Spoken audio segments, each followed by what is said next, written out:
ॐ श्री महाप्रज्ञ गुरवे नमः। जिसके सांसों में रहता है शाश्वत शांति का स्पंदन, उस महाप्रज्ञ को वंदन, उस महाप्रज्ञ को वंदन। सत्य अहिंसा अनेकांत को अर्पित जिसका तन मन, उस महाप्रज्ञ को वंदन, उस महाप्रज्ञ को वंदन। जिसके सांसों में रहता है शाश्वत शांति का स्पंदन, उस महाप्रज्ञ को वंदन, उस महाप्रज्ञ को वंदन।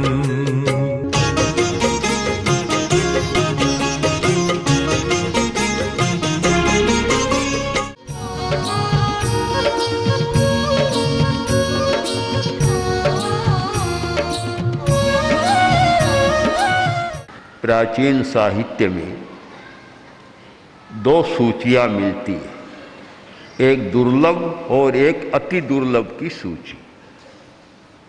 दुर्लभ की सूची में अनेक बातें बतलाई गई कि 4 चीज़ें दुर्लभ होती है। मानुषत्तम सुई श्रद्धा संयमम्य वीर्यम। मनुष्य जन्म मिलना दुर्लभ है।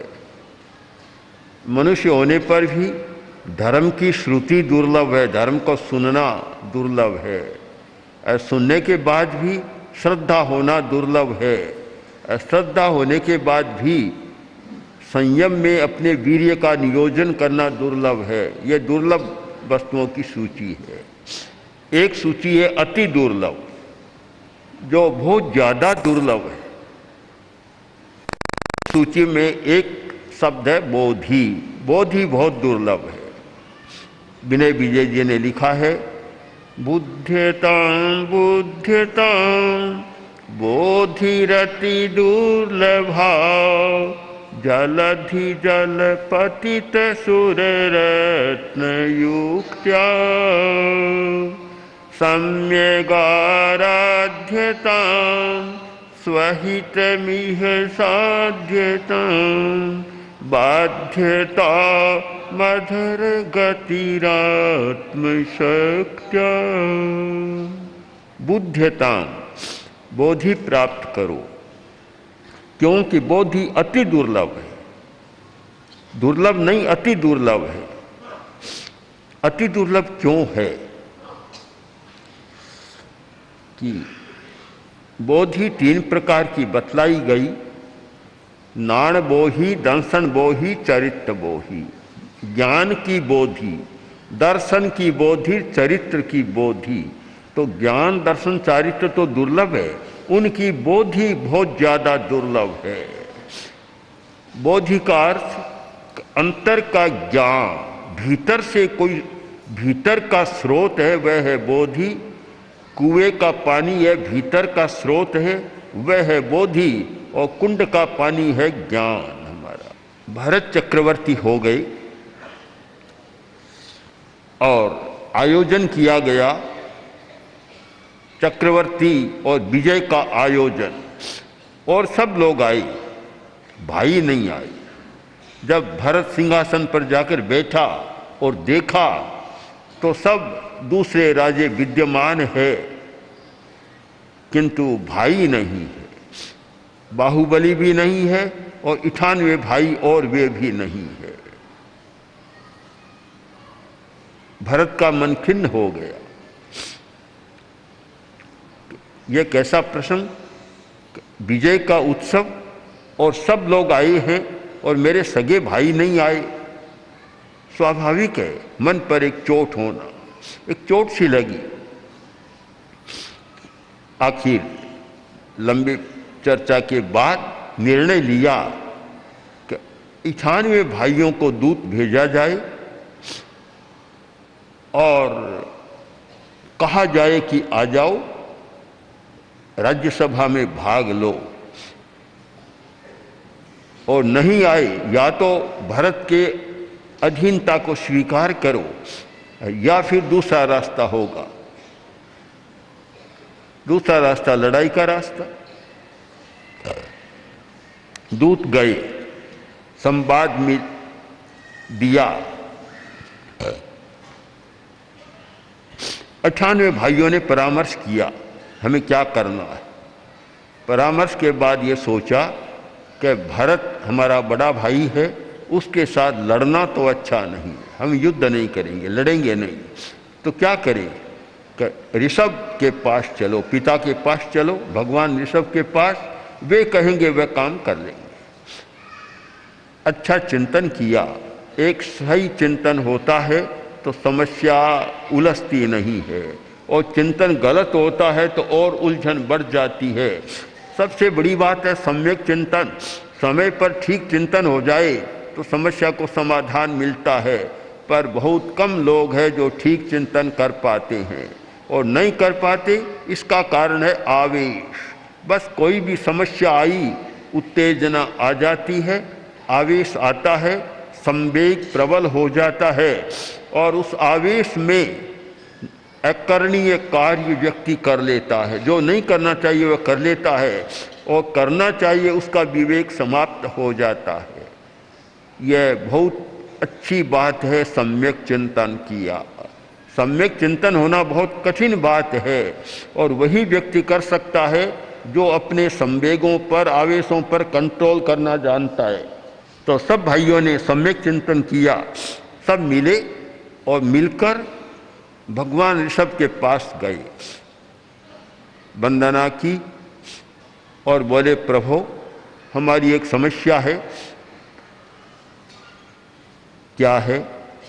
समस्या यह है कि भरत का लोभ बढ़ गया, बड़े भाई का, भरत चक्रवर्ती का लोभ बढ़ गया, और वह हमारे राज्यों को भी छीनना चाहता है। उसका संदेश मिला हमें कि या तो भरत की अधीनता स्वीकार करो और नहीं तो युद्ध के लिए तैयार हो जाओ। अब हमारी समस्या, हम बड़े भाई से लड़ना नहीं चाहते और पराधीनता भी हम स्वीकार करना नहीं चाहते। हम स्वतंत्र रहना चाहते हैं, पराधीनता भी हमें मान्य नहीं है। हम क्यों पराधीन बने? हमने भरत से कहलवा दिया कि भरत भाई भरत, राज्य प्रभु ऋषभ ने दिया है, तुमने नहीं दिया है। हमें जो राज्य मिला है भगवान ने दिया है, तुमने नहीं दिया। अगर तुमने दिया होता तो ठीक है, तुम मांगते हम लौटा देते, पर तुमने तो दिया नहीं। दिया हुआ है प्रभु का, तो प्रभु अब हम आपके चरणों में आए हैं, आपका दिया हुआ राज्य, और भरत छीनना चाहता है। अब हम क्या करें? क्या बड़े भाई के साथ युद्ध करें या क्या करें हम? या उसकी पराधीनता को स्वीकार कर दें, अपनी स्वतंत्रता को हम समाप्त कर दें? हमें क्या रास्ता चुनना चाहिए? भगवान ने सारी बात सुनी। अब शायद अरहत ऋषभ, भगवान ऋषभ के सामने भी समस्या थी। एक और भरत है, दूसरी ओर 98 बेटे, किसको राजी करें, किसको नाराज करें, किसकी बात माने, किसकी बात को ठुकराएं? बड़ी समस्या हो गई दोनों की बात। पर वे तो ज्ञानी थे, अंतर्ज्ञानी थे, और भगवान ऋषभ का जीवन इतना साधना का जीवन रहा है, बड़ी उत्कृष्ट साधना उन्होंने की है, अध्यात्म योग की साधना की। और आपको आश्चर्य होगा कि भगवान ऋषभ की साधना का वर्णन जैन साहित्य में तो है ही, पर शायद श्रीमद् भागवत में जितना विस्तार से किया गया है, बहुत विस्तार से उनकी साधना का वर्णन मिलता है। अवधूत साधना, बड़ी विचित्र उनकी साधना थी। तो उनका तो अंतर्ज्ञान जागृत था, आत्मा जागृत थी, भीतर का प्रकाश था। जब भीतर का प्रकाश होता है तो अंधेरा सामने टिकता नहीं, कोई समस्या टिकती नहीं है। जब कोहरा बाहर का प्रकाश होता है तो समस्या सुलझती नहीं है। बाहर का प्रकाश आँखों को रोशनी दे देता है, पर चेतना को रोशनी नहीं देता। और भीतर का प्रकाश आँखों को रोशनी दे या न दे, किंतु चेतना को इतना प्रकाश देता है कि उस प्रकाश में अंधकार की सारी समस्याएं सुलझ जाती है। भीतर का प्रकाश हुए बिना अंधेरे को भी मिटाया नहीं जा सकता। तो भगवान तो ज्ञान की ज्योति से एकदम प्रज्वलित थे, इतना भीतर का प्रकाश था। तब भगवान ने कहा कि बोलो तुम क्या चाहते हो? कहा हम अपना राज्य चाहते हैं। राज्य चाहते हो? तुम राज्य चाहते हो और आज मान लो भरत ने नहीं किया, कल दूसरा कोई तुम्हारा राज्य छीन लेगा, भरोसा है क्या कोई नहीं छीनेगा? क्यों? राज्य में तो चलता रहा है संघर्ष और हो जाएगा। फिर ये तुम्हारा राज्य अस्थायी राज्य है, अशाश्वत राज्य है, जिस पर कोई भी आक्रमण कर सकता है, कोई भी उसको छीन सकता है और अपना अधिकार जमा सकता है। बोलो क्या चाहते हो? मैं तुम्हें ऐसा राज्य दूं जिसे कोई छीन नहीं सकता। बोलो शाश्वत राज्य चाहते हो, चले जाने वाला राज्य चाहते हो?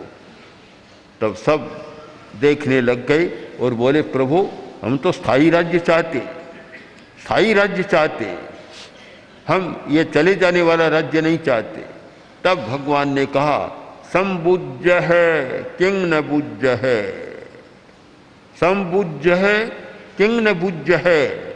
तुम संबोधि को प्राप्त करो। संबोधि मनुष्य बने हो, फिर क्यों नहीं संबोधि को प्राप्त कर रहे हो?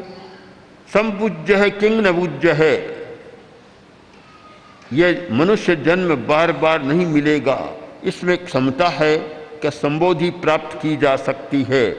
तो तुम संबोधि को प्राप्त करो। लो मैं तुम सबको संबोधि का राज्य देता हूं।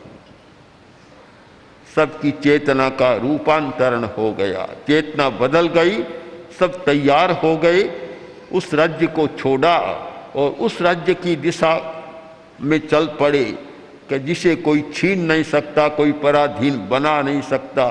वह संबोधि का राज्य उनको मिल गया। शायद पदार्थ की दृष्टि से सोचने वाले को लगता है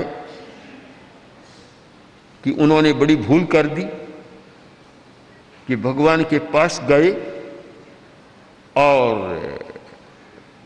बात को बदल दिया, उनके प्रभाव में आगे प्रभावित हो गए, उस राज्य को छोड़ा और संबोधि के राज्य में चले गए। ऐसा भी सोचा जा सकता है। और जो व्यक्ति पदार्थवादी चेतना वाले होते हैं, जो व्यक्ति भौतिक दृष्टिकोण वाले होते हैं, उनकी दृष्टि में तो 98 पुत्रों ने कोई समझदारी का काम नहीं किया।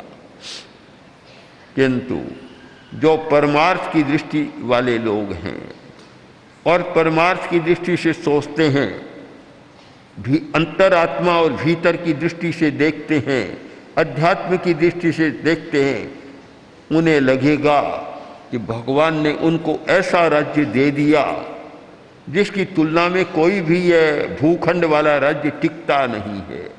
संबोधि का राज्य, भूखंड का मिलना, भूमि, धन, ऐश्वर्य मिलना दुर्लभ है। दुर्लभ तो कह सकते, पर अति दुर्लभ नहीं। संबोधि अति दुर्लभ है। और जब संबोधि प्राप्त हो गई, उसका मूल्य कम हो गया, एकदम मूल्य कम हो गया। जब तक संबोधि नहीं है, तब तक सच्चाई हमारे समझ में नहीं आती। जब संबोधि हो गई, सारा सत्य हमारे सामने हो जाता है और सत्य से बड़ा कोई ज्ञान नहीं होता, कोई उपलब्धि नहीं होती। जब सत्य की उपलब्धि हो जाती है, कुछ नहीं मिलता। एक कोई साधु, मुनि, तपस्वी आया, नगर के बाहर ठहरा, लोग जाने लगे और इतनी प्रख्याति हो गई कि पूरा नगर जाने लग गया और कहा कि साधु बड़ा पहुंचा हुआ तपस्वी। बात राजा तक पहुंची, राजा का मन भी हुआ, आया, प्रार्थना की, देखा साधु तपस्वी है, बड़ा तेजस्वी है। राजा ने प्रार्थना की कि महाराज आप मेरे अंतःपुर में जाएं, महलों में अंतःपुर जहाँ रानियाँ रहती है और महारानियाँ भी आपका दर्शन करना चाहती है, आप वहाँ कृपा करें और पधारें। तपस्वी ने कहा मैं वहाँ नहीं जा सकता, मैं नहीं जा सकता। बोला क्यों? कि मुझे वहाँ दुर्गंध आती। आश्चर्य हुआ कि मेरे महल में दुर्गंध, हर अंतःपुर में जहाँ महारानियाँ रहती है और निरंतर जहाँ सुगंध का अभिषेक होता है, वहाँ दुर्गंध। आश्चर्य इसके साथ पूछा महाराज वहाँ दुर्गंध किसकी? कि वहाँ सोने की दुर्गंध आती है, सोने में गंध आती है।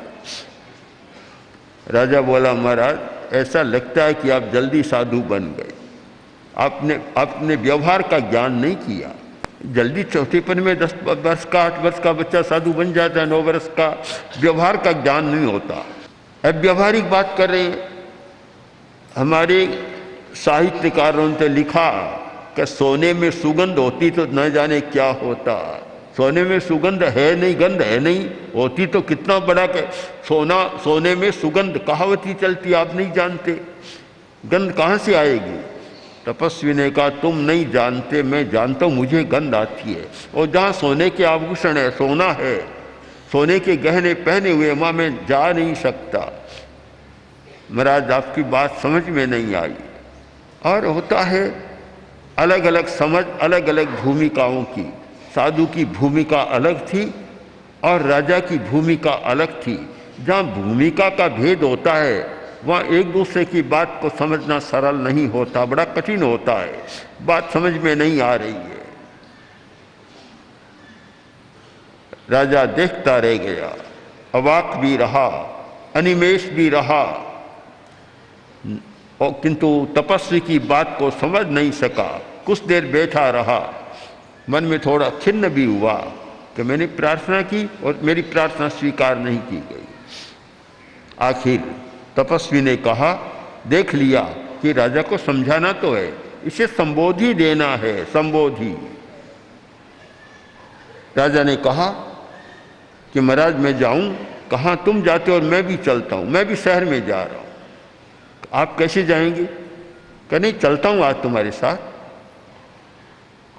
तपस्वी चला, राजा भी चला, दोनों जा रहे। नगर के बाहर पहुंचे और एक चमार का घर आया जहाँ चमड़ा सुखाया जा रहा था। और जब चमड़ा सुखाते हैं इतनी बदबू आती है।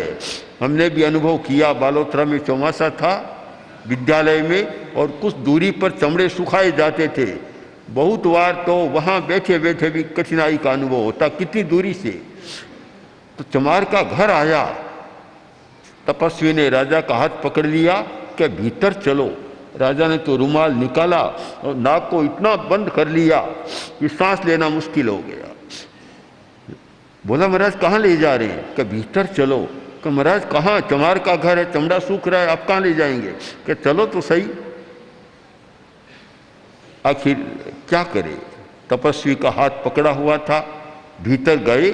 चमार को पता चला, आया तो तपस्वी ने कहा अरे तुम्हारे पास रुमाल नहीं है? कि नहीं है। तुमने नाक बंद नहीं किया? कि क्यों? कि देखो राजा ने कर रखा है, तुझे गंध बदबू नहीं आती? कि बदबू है कहाँ महाराज? बदबू कहाँ है? बदबू है ही नहीं मेरे घर में, तो ये चमड़ा सूख रहा है, बदबू नहीं है? कि बिल्कुल नहीं है। तपस्वी ने मुड़कर राजा की ओर देखा और कहा कि राजा क्या कह रहा है, झूठ बोल रहा है।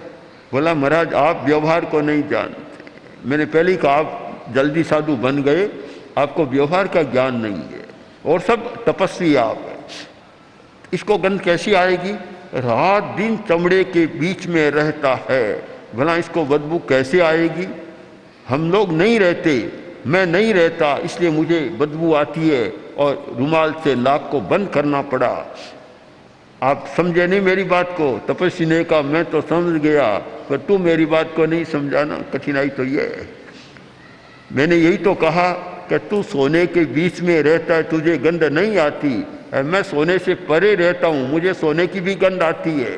राजा ने शायद दोनों कान पकड़ लिया होगी, महाराज आपकी बात ठीक है। जो व्यक्ति केवल पदार्थ के साथ रहता है, पदार्थ के बीच रहता है और केवल पदार्थ की भाषा बोलता है, पदार्थ के बारे में सोचता है और सब कुछ पदार्थ को ही मानता है, उसे तो लगेगा कि ऋषभ के पुत्रों ने बड़ी भयंकर भूल की कि अपने राज्यों को छोड़ दिया और ऋषभ के साथ चले गए।